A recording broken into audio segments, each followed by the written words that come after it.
Bienvenidos a este clase de nociones básicas y trauma en columna vertebral del curso de traumatología de cuarto año. Soy el doctor Jorge Garrido, del equipo de columna de la clínica de la universidad y del Hospital del Trabajador. Nuestra hoja de ruta, veremos esos distintos temas. Básicamente, la anatomía ósea de la columna vertebral refleja su función. Es un soporte muy resistente que en su interior protege los elementos neurales muy importantes, pero además es un eje flexible. Entonces, la paradoja de la columna, que tiene que ser resistente y flexible al mismo tiempo, y es por lo tanto un pilar estructural del sistema musculoesquelético. Si vemos los distintos segmentos, veremos relaciones similares de la vértebra en términos de su forma, pero cambios en términos de el área de carga del cuerpo vertebral, el área del canal medular y también la superficie de las distintas apófisis de las vértebras y la inclinación de las distintas vértebras dependiendo de la función que tienen que realizar. Existen además ciertas curvas fisiológicas que llamaremos lordosis cervical y lumbar, o sifosis dorsal y lumbosacra, las cuales van apareciendo en la ontogénesis, en el desarrollo del individuo. Inicialmente tenemos una sifosis marcada, ¿cierto? Después de nacer y al empezar a sentarnos y a gatear aparece una lordosis cervical y finalmente las 4 curvas básicas descritas cuando ya adoptamos la postura erecta. Finalmente son muy importantes en términos de la función y de las lesiones que puede tener la columna, sus relaciones con la cabeza, que es una masa pivotante en el extremo de la columna cervical, o las zonas de transición, como columna móvil, la columna muy rígida, como cervical y torácica, como toracolumbar o lumbopélvica, o la relación que tiene con la jaula torácica, que es más rígida. Si la columna es el sistema, los órganos, digamos, o los tejidos van a ser los cuerpos vertebrales, en los cuales son cilíndricos, tienen una cortical delgada que rodea el hueso esponjoso con un anillo de hueso compacto que rodea la placa vertebral y que permite soportar una gran compresión. Recordemos que biomecánicamente la columna anterior y media funcionan en compresión, a diferencia de la columna posterior que funciona en distracción. Las articulaciones facetarias son una articulación sinovial en la parte posterior de la columna, cuyas cápsulas, junto con los ligamentos, producen la banda de tensión posterior. Realmente no están sometidas a carga, sino que solamente en la extensión máxima de la columna, y según los segmentos varía su orientación y su participación en el rango de movimiento. Habitualmente son más bien estructuras limitadoras del movimiento. Los ligamentos, tenemos potentes ligamentos como el común vertebral anterior, que estabiliza la parte anterior de la columna, y la banda de tensión, los ligamentos interespinoso, supraespinoso y los ligamentos amarillos, y potentes ligamentos en la inserción de las costillas, como el radiado y el costo transverso. El ligamento común vertebral posterior no es tan potente, tiene zonas de debilidad, justamente lo que permite la salida de material discal y las hernias discales. El órgano o el segmento de menor movimiento de la columna, vamos a llamarlo la unidad funcional espinal. Está compuesto por 2 cuerpos vertebrales, un disco intervertebral, sus ligamentos y sus inserciones musculares. Recordemos que el disco es bien heterogéneo, tiene un núcleo que tiene consistencia como de gel, que tiene una presión hidrostática, la cual es contenida por el estrés tensil de las lamelas del anillo fibroso, y que esto es avascular y se nutre a través de la placa vertebral a la cual está íntimamente ligada. En la anatomía neural, el cordón medular se elonga y disminuye su diámetro en flexión y se acorta y aumenta su diámetro en extensión. En las zonas donde hay mayores diferencias neurales, como los plexos braquiales o lumbar y lumbosacro, hay un mayor diámetro del cordón y por lo tanto puede haber mayor riesgo de compresiones o de lesiones. Y recordemos también que la médula tiene una circulación terminal, es decir, que dado su alto metabolismo puede tener lesiones isquémicas con relativa facilidad. Recordemos nuevamente la anatomía, ¿cierto? En un corte transversal, los cordones motores, córtico-espinal lateral y córtico-espinales anteriores, los sensitivos, que son los espinotalámicos, lateral y ventral, y los propioceptivos, que son los cordones posteriores. Esto puede determinar el tipo de lesión que haya dependiendo de cuál de estos cordones están lesionados. Los nervios espinales van emergiendo desde la primera a la séptima vértebra cervical por la foramina craneal, y desde C8 a L5 por la foramina caudal, dado la existencia de un nervio cervical más, digamos, que es el C8. Y el cono medular, en más del 99% de los individuos, llega hasta la placa superior de L2 o inferior de L1. De ahí a distal continúa lo que vamos a llamar la caudequina, que son los nervios espinales lumbares y sacros. Estos están contenidos dentro del canal espinal, dentro del sacrodural y alrededor rodeados por tejido epidural. La anatomía vascular arterial de la columna está constituida por fundamentalmente la arteria espinal anterior y en menor grado por las arterias espinales posteriores. Recordar la presencia de la arteria radicular magna, que en su mayor frecuencia viene por el lado izquierdo, entre T8 y L1, y esto tiene una importancia más bien quirúrgica, de abordajes quirúrgicos. Y la anatomía venosa replica un poco la anatomía vascular arterial, y con venas espinales anteriores y posteriores, una vena sulcal y plexos externos e internos, y de esto es importante el plexo de Watson peridural, el cual es un plexo sin válvula, y que permite entonces flujo retrógrado, el cual ha sido implicado en lesiones metastásicas e infecciosas. Y la musculatura es muy importante en la columna, y entonces desde superficial a profundo tenemos potente musculatura extensora y flexora lateral y medial, como el erector espinal, el semiespinal o el posterior profundo. Para hablar del examen físico, vamos a dividir en 5 partes. Básicamente, como todo en la medicina, parte por la inspección, después la palpación, se puede examinar el rango de movimiento y, en forma un poco más específica, lo neurológico y pruebas especiales para ciertas patologías. En términos de la inspección, vamos a buscar asimetrías, deformidades, rigidez, presencia de estigmas cutáneos, en el caso de un trauma buscar equimosis, aumentos de volumen, la presencia de cicatrices en el caso de que haya cirugías previas, y como en este paciente que vemos a la derecha, se ve una columna que tiene la forma como de una S, en que hay claramente una deformidad, que es una posición antálgica que se debe fundamentalmente a contractura muscular, y una posición para evitar el dolor, que son bien frecuentes en pacientes, por ejemplo, con una rotura discal aguda. En la palpación vamos a ir a palpar la línea media, paravertebral, buscando puntos dolorosos, lo que llamamos tender points o trigger points, frecuentes en lesiones miofaciales, bandas tensas, contractura muscular, masas de partes blandas, y es importante poder relacionar las vértebras con otros elementos del sistema musculoesquelético para conocer su posición, y también con órganos extraespinales, habitualmente intracavitarios, que también pueden dar síntomas similares a lo que pudiera haber en la columna. Los rangos de movimiento vamos a evaluarlos activamente, pasivamente, vamos a consignar rigideces y vamos a consignar si se provoca dolor. Muchas veces nuestros exámenes buscan provocar el dolor para confirmar que efectivamente vienen de la columna. Tenemos aquí los rangos de la columna cervical y los rangos de la columna lumbar más o menos normales, en flexión, extensión, rotaciones y flexión lateral. El examen neurológico también tiene 5 puntos. Vamos a hablar fuerza, sensibilidad y reflejos, y signos irritativos y mielopáticos. La parte de la fuerza o motora la vamos a hablar con ciertos músculos clave que están determinados por la ASIA, que es la Asociación Americana de Lesionados Medulares, que tiene músculos clave para cada extremidad, 5 en cada una, y vamos a asignarle un puntaje de acuerdo a la escala que ustedes conocen de Giget, que va de 0 a 5. Ese puntaje es 0 cuando hay una parálisis completa, o 5 cuando la actividad motora es normal, y 3 cuando logra vencer la gravedad. Así, si es normal en cada extremidad, vamos a sumar 5 puntos por cada uno, 25 por extremidad, y el motor index score en un paciente sano desde el punto de vista motor es de 100. La sensibilidad la vamos a examinar buscando puntos clave para cada dermatoma, y esto los vamos a evaluar en una escala de 10 sobre 10.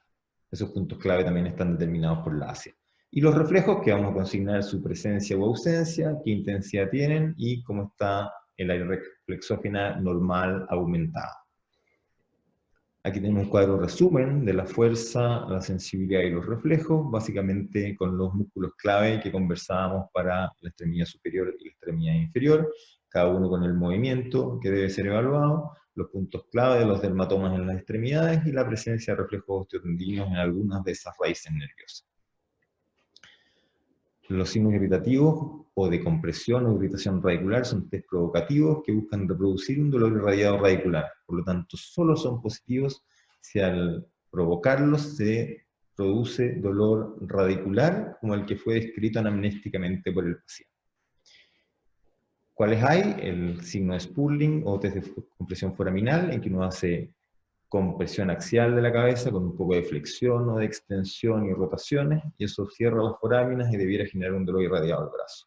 El test de Roger-Miquelas, en que uno hace mirar hacia contralateral la cabeza del paciente, extendiendo el brazo, y eso también debiera generar un dolor irradiado como el descrito por el paciente.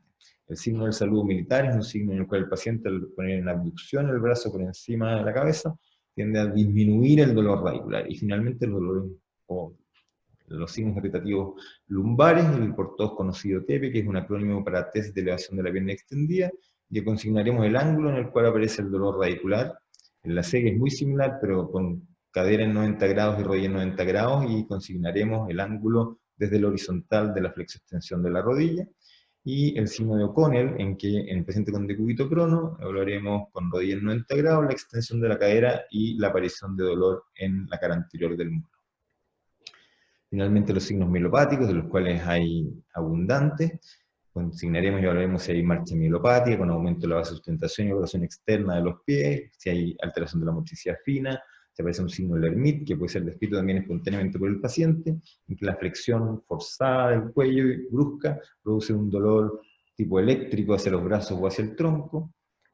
La presencia de Babinski, en que la estimulación de la planta del pie genera una extensión del alux, la presencia de reflejos exaltados con aumento del área reflexógena, alteraciones de los esfínteres, el signo de Hoffman, en que al estimular la uña del dedo medio genera una flexión de los dedos primero y segundo de la mano, o el clonus, por ejemplo, en que al estimular los mecanorreceptores del Aquiles se produce una respuesta repetida con más de 4 sacudidas del pie. Todo esto por desinhibición de la segunda motoneurona al estar comprometida la primera motoneurona a nivel de la médula. Y como pruebas especiales, la prueba de distracción con disminución de síntomas radiculares al traccionar axialmente el cuello, el Valsalva, al aumentar la presión intraabdominal se genera dolor ya sea radicular en el brazo, si es cervical, o en las extremidades inferiores, si es que es lumbar. La prueba de deglución, en que al deglutir hay síntomas por patología cervical, que está íntimamente relacionada al esófago.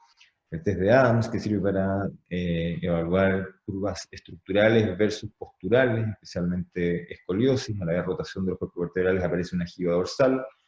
El Faber, que nuevamente es un acrónimo que quiere decir flexión, abducción y rotación externa de la cadera, en que cuando duele en la cara anterior de la cadera produce síntomas coxofemorales, o pueden ser también sacroiliegos, como esos dolores en la cara posterior. Finalmente el test de Schobert, en que uno evalúa la rigidez de la zona lumbosacra, fundamentalmente para el diagnóstico de espondiloartropatías como espondiloartritis anquilosante. El trauma de la columna vertebral tiene una presentación bimodal, es más frecuente en hombres jóvenes con accidentes de alta energía o mujeres jóvenes con alta energía, y en pacientes más añosos con accidentes de baja energía.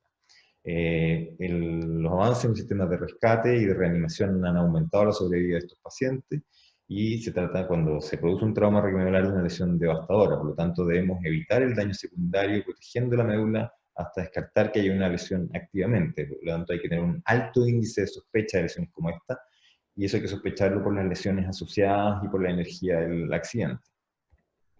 Los mecanismos de lesión de la columna, básicamente del esqueleto, son mecanismos directos, por ejemplo, con una lesión penetrante, un proyectil, un arma blanca, o indirectas, que son las más frecuentes, que puede ser una o la combinación de estas: flexión de la columna, compresión, distracción, compresión axial o cizallamiento. Y la médula, en cambio, se va a lesionar básicamente por contusión directa, ya sea por fragmentos óseos, por una luxación, por un efecto de masa, por un hematoma, por ejemplo, o por elongación. Esta última es altamente destructiva y tiene un muy bajo potencial de regeneración. Eso desencadena hipoxia, edema, liberación de radicales libres, peroxidación, mayor isquemia, mayor muerte celular, finalmente cicatriz en plazos que van en horas, días y meses. Y esto nos da también una oportunidad de tratamiento, y aquí se ha logrado mostrar corticoides como neuroprotectores que afectan esta cadena de lesión secundaria. El Riluzole también se ha demostrado útil en algunos casos, que es un bloqueador de sodio que se usaba en la esclerosis lateral amiotrófica inicialmente, y la hipotermia, que está demostrado, pero mucho más desde el punto de vista experimental, ya que es de muy difícil uso clínico. La epidemiología del trauma, básicamente un poco más de la mitad, son fracturas cervicales. El resto se divide en partes iguales en las zonas de transición, cráneo cervical, cervicotorácica y toracolumbar. El trauma raquionodular es mucho más frecuente en hombres, jóvenes, en edad productiva. Casi la mitad son por accidentes de tránsito y el resto se divide en caídas de altura, actos violentos y accidentes laborales o deportivos. Hay que sospechar siempre una lesión de estas cuando hay hallazgos del examen físico, ya sea neurológicos, trastornos esfinterianos, deformidades espinales, dolor a la palpación de la columna, pero también con lesiones asociadas como lesiones craneofaciales importantes, lesiones torácicas importantes y especialmente fractura esternal, siempre sospechar una lesión de la columna dorsal. Cuando tengamos esto hay que aplicar conceptos expandidos de resucitación hospitalaria y prehospitalaria, especialmente siguiendo la norma del ABC de la TLS, cuya última actualización fue en el 2018. En términos de la vía aérea, hay que mantener una vía aérea permeable con control de la columna cervical, mantener tracción manual en línea, evitar los movimientos de la columna cervical, inmovilizar con un collar rígido, con sacos de arena, con amarras, en un paciente en una tabla larga, evitar el tiempo exagerado en estas tablas, no más de 2 horas para evitar escaras, por ejemplo, y si hay que intubar, mantener la tracción en línea y siempre movilizar en bloque. Y recomendamos el uso de la Canadian C-Spine Rule, la cual está escrita desde el año 2002, en que se evalúan distintos factores, ya sea del paciente o del accidente, el examen físico o los tiempos de aparición de ciertos dolores y capacidades del paciente, y un examen directo en términos del movimiento, y con eso uno determina si es que es un paciente que es necesario hacer una radiografía o no hacer radiografía o eventualmente algún otro examen. También existe la regla de Nexus, que también puede ser utilizada. Al examen físico de estos pacientes vamos a consignar sobre todo una muy buena inspección y palpación desde el occipucio hasta el coxis y la evaluación neurológica. Determinaremos el Motor Index Score, las sensibilidades, incluyendo dolor, ¿cierto?, y tacto, los reflejos osteotendíneos, importante para determinar la ausencia o no de choque espinal, y el examen rectal que nos permitirá saber si es que hay preservación de la sensibilidad sacra y por lo tanto si estamos en presencia de una lesión completa o incompleta. Y eso será según la escala de Frankel-Asia, la cual el grado A va a ser una lesión completa con ausencia de función motora sensitiva, hasta una E en que es normal. Todo lo intermedio va a ser una lesión incompleta, y la gran diferencia es que es una lesión medular completa. El pronóstico dice que ese paciente tiene un 5% de probabilidades de recuperar algo de su capacidad neurológica, que habitualmente es un nivel medular. Y los síndromes medulares incompletos, al existir esta preservación de la sensibilidad, tienen más del 50% de la capacidad y la probabilidad de recuperar la ambulación. Esta tabla, solo para mostrarles, la tabla que hay en el servicio de urgencia para consignar básicamente la función motora en cada una de las extremidades, siguiendo la escala de Giget que ya describimos y conocemos, la sensibilidad en ambas partes, las zonas de preservación, y si un diagnóstico de lesión completa o incompleta. Y esto nos permite hacer un registro seriado y tener una evolutividad del paciente y saber si se está agravando. ¿Cómo hacemos el diagnóstico desde el punto de vista de las imágenes? Básicamente con la radiología. Más del 70-95% de las radiografías tienen una muy buena sensibilidad, especialmente la radiografía lateral. Vamos a seguir una línea por la parte anterior del cuerpo vertebral, por la parte posterior, por el muro posterior del canal vertebral o línea espinolaminar, y una que se llama espinotalámica que está en el tip de la apófisis espinosa. Entonces, estas deben seguir un trayecto armónico. Podemos usar también una proyección de la columna cervical alta, que se llama transoral o C1, C2. Y si es que no logramos ver en una radiografía lateral la placa inferior de C7 o la superior de T1, vamos a hacer, y si solo disponemos de rayos, una proyección del nadador en que vamos a levantar un brazo y bajar el otro, y aplicar el rayo a través de eso. No se recomiendan en trauma las proyecciones dinámicas por tener resultados inadecuados, ser difíciles de obtener y de escasa utilidad. Si tenemos escáner, vamos a preferir el escáner, que nos permite tener una visión importante, muy rápida, que se puede hacer en pacientes intubados e intoxicados con una altísima sensibilidad y especificidad, y esto va a ser nuestro gold standard en el estudio inicial. Aquí hay una fractura tipo burst en la L4, tanto en el plano coronal, axial y sagital. La resonancia magnética es un poco más compleja porque requiere más tiempo, por lo tanto no todos los pacientes la pueden hacer, pero es muy útil especialmente en las lesiones neurológicas, lesiones discoligamentosas, ¿cierto? Y para evaluación de la médula espinal, y nos puede insinuar claramente la severidad del trauma raquiomedular por la extensión del hematoma, por la extensión del edema, y como vemos aquí, se ve bastante más evidente el daño estructural que hay.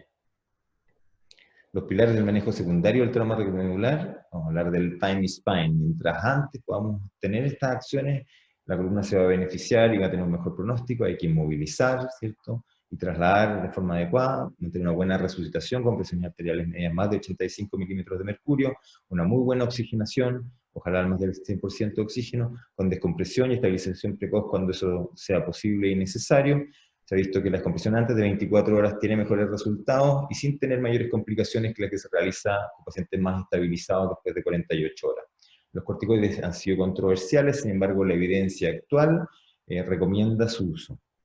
Y la rehabilitación precoz, por supuesto, que es parte de esto y es muy importante. La fractura en hueso osteoporótico, vamos a definir la osteoporosis como una enfermedad esquelética sistémica, ¿cierto?, que altera la microarquitectura, dejando un hueso más frágil y que tiene un mayor riesgo de fractura. La definición clínica va a ser a través de un examen que se llama densitometría ósea, en que el test score va a ser menor a 2,5 de desviación estándar, comparado con una población de referencia que actualmente es de 35 años. Aquí vemos la alteración de la microarquitectura. Además, no es igual en toda la vértebra dependiendo de las zonas de carga. ¿Cuándo sospecharla? Especialmente en índices de masa corporal bajo, con antecedentes familiares de fractura osteoporótica, tabáquico, sedentario, uso de corticoides crónicos, mujeres y raza blanca. Y también una serie de enfermedades crónicas, especialmente, o malabsorción, condiciones, artritis reumatoidea, hipertiroidismo y algunas drogas que pueden hacer que haya una osteoporosis secundaria. Siempre preocuparse en esos casos. Puede ser una enfermedad silente y su diagnóstico muchas veces está dado por complicaciones o ser un hallazgo. Es la más frecuente de las fracturas en hueso osteoporótico, casi triplicando las de la cadera. Tiene un mecanismo que habitualmente es de baja energía y su manejo generalmente es ortopédico y ocasionalmente con cirugías o procedimientos mínimamente invasivos. Tiene baja frecuencia de compromiso neurológico secundario y su presencia aumenta la mortalidad alrededor de un 15%. Puede transformarse en una enfermedad, causando dolor persistente, disminuyendo la capacidad física, teniendo una deformidad progresiva con mayor psicosis postraumática, aislamiento social, trastorno del sueño y claro deterioro de la calidad de vida, especialmente en mujeres añosas. ¿Cuál es la morfología de estas lesiones? Habitualmente lo que vemos es un compromiso de una o de las dos placas vertebrales y de la columna anterior y de la columna media. Dependiendo de eso va a ser una fractura que vamos a llamar acuñada, o una vértebra plana como esta que vemos en la radiografía de la derecha. En un escáner de esta misma paciente confirmamos la vértebra plana, diagnosticamos además una fractura un poco más acuñada en la vértebra inferior, que es la T8, y vemos además una fractura antigua ya consolidada en la vértebra T12. El tratamiento entonces, reposo, habitualmente en cama las primeras semanas, analgesia, pueden usar un corsé tipo Juet o TLCO que evite la flexión de la columna, y es muy importante la rehabilitación con prevención de la caída para poder recuperar una independencia en la actividad de la vida diaria y una deambulación adecuada y sin riesgo. Y es muy importante aprovechar la oportunidad del diagnóstico de una fractura en hueso osteoporótico para tratar la enfermedad de base, que recordemos que es sistémica. ¿Cómo la tratamos?